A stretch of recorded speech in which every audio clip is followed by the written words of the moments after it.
Think of a being who possesses immortality, the power of flight, and the ability to read minds, a literal god by human standards.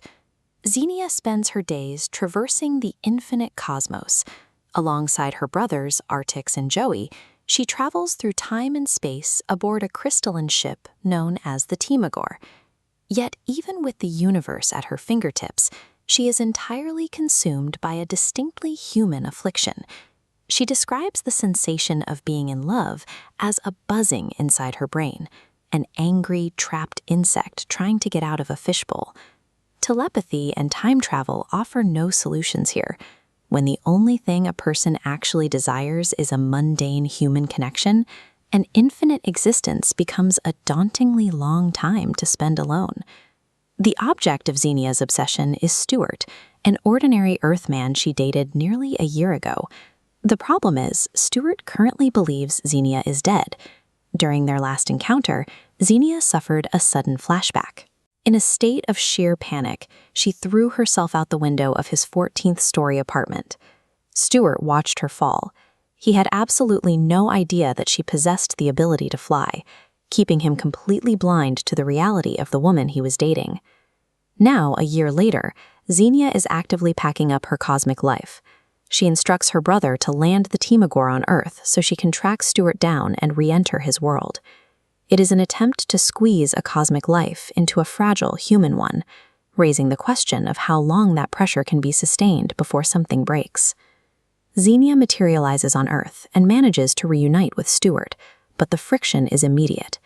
The moment they step into a restaurant to celebrate, she finds the imitation candlelight harsh and the atmosphere entirely lacking. She tries her best to play the part of a normal Earth girlfriend. When Stuart orders his finest champagne, Xenia forces it down, nearly choking on the bitterness as she compares it to the sweet Calcifernian wine she usually drinks. The psychological toll of this charade mounts quickly. Xenia has to actively suppress her telepathy, trying to ignore the building frustration and anxiety radiating from Stuart's mind as he realizes she hates the evening he planned. The illusion shatters completely outside an ATM.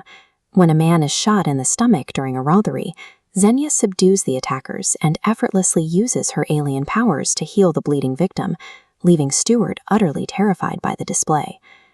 Hiding who you are to appease a partner never builds harmony. It only serves to painfully highlight the unbridgeable gap between the reality of the immortal and the limitations of the human. Recognizing that Xenia will never be comfortable playing an Earther, Stuart makes a desperate counteroffer. He agrees to leave his mundane world behind and travel the stars with her. He boards the Timagor, and Xenia's brother sets a course away from Earth. But the moment the ship takes off, an overwhelming psychological dread seizes Stuart. He stares at the control room view screen. He watches his city, his continent, and his hemisphere shrink away, until the planet Earth shrinks into a small, fragile point of light against the black void. Panic sets in. Stuart realizes he is speeding away from the only place he belongs, stepping into a vast unknown where he will always be an outsider. He breaks down, shouting at Xenia's brothers to stop the ship and return him home. They return to Earth, and Stuart walks away for good. The reality is that love alone is entirely insufficient to bridge the massive, terrifying gap between mortal mundanity and immortal infinity. Her last tether to a normal life is severed.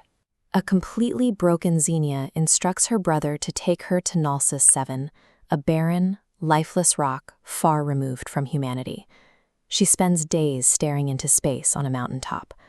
Her mental state deteriorates so severely that her personality fragments, allowing a piece of her consciousness to reach across the galaxy and contact a bitter enemy named Levette. She makes a deal with this enemy to acquire a specific, horrifying object. It is a beauty-plated device known as the Key to Life, a weapon engineered exclusively to allow immortal beings to bypass their invulnerability and commit suicide. For an immortal who can no longer find a reason to exist, this device offers the only exit strategy in a universe that otherwise has no endings. Confronted by her brothers on the mountaintop, Xenia makes a final assessment of her life. She realizes that the loss of Stuart left her with nowhere else to turn. She lays out the trap of her life. On her birth world, she is hunted as an evil spawn. On her adopted peaceful world, they tell her she doesn't belong. And on Earth, she is completely incompatible with the only man she loves. Refusing to bear an eternity of that isolation, Xenia smashes the key against the ground. A tremendous flash of light and an earth-shattering jolt instantly vaporize her and the entire mountainside into nothingness. Infinite time and absolute power look like gifts from the outside, but if you have absolutely nowhere in the universe to belong, forever is just an eternity of active torture.